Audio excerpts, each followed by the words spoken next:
بسم اللہ الرحمن الرحیم۔ محترم چیئرمین مرکزی رویت ہلال کمیٹی و خطیب امام بادشاہی مسجد لاہور مولانا سید محمد عبدالخبیر آزاد صاحب، بانی و chairman community of saint Egidio professor Andrea Riccardi, bishop Joseph جنہوں نے یہاں دعا کی اور بائبل میں سے پڑھا، علماء کرام، ادیان عالم سے تعلق رکھنے والے رہنما، ایکسلنسیز، امبیسڈرز، معزز خواتین و حضرات، السلام علیکم۔ میں ایسی کانفرنسز کے حوالے سے مبارکباد دینا چاہتا ہوں آرگنائزرز کو۔ خبیر آزاد صاحب مسلسل صاحب مولانا محنت کرتے رہتے ہیں اور بین المذاہب آہنگی کے لیے سب سے پہلا درجہ تو یہی ہے کہ آپس میں ڈائلاگ ہو، گفتگو ہو اور بات چیت ہوتی رہے۔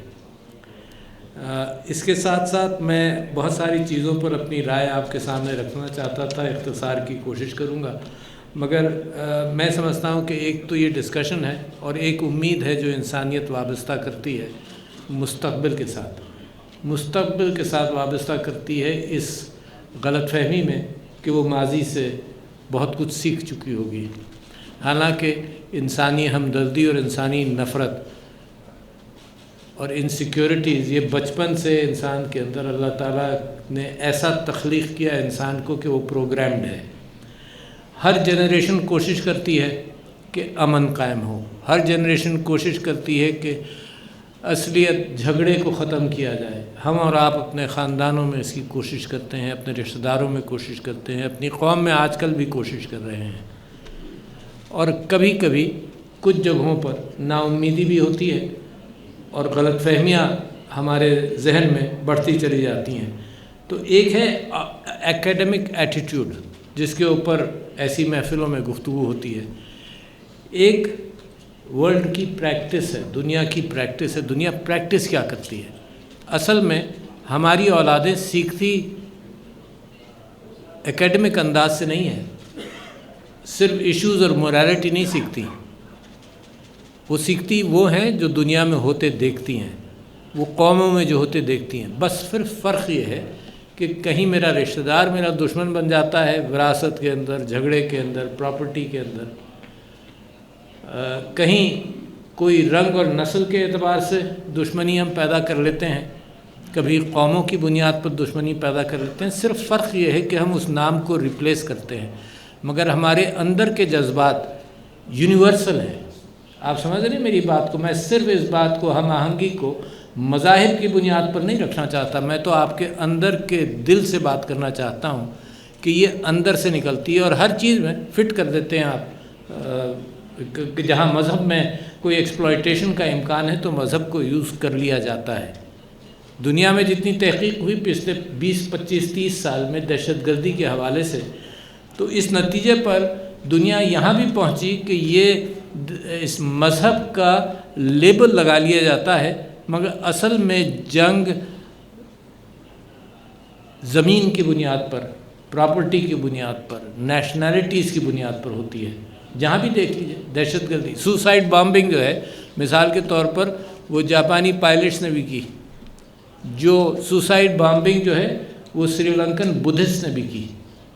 تو لہٰذا میں اپنے اور آپ کے دماغ کو بیٹھے بیٹھے یہ سوچ رہا تھا کہ کیسے اس کی روٹس کو میں پکڑنے کی کوشش کروں۔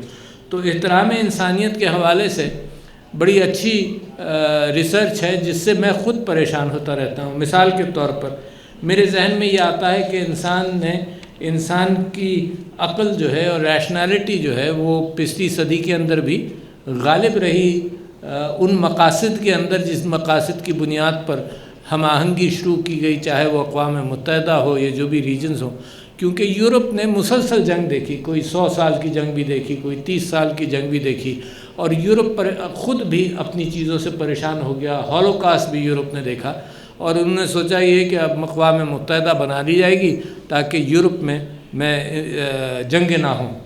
دنیا میں ہوتی رہیں، اور بڑی لمبی لسٹ ہے میرے پاس، میں بیٹھے بیٹھے لکھ رہا تھا۔ کوریا کے اندر لاکھوں، جہاں جہاں لاکھوں انسان مرے ہیں ان کی میں بات لکھنا چاہتا ہوں آپ کے سامنے۔ Korea, Philippines, Vietnam, Cambodia, Laos, چلی،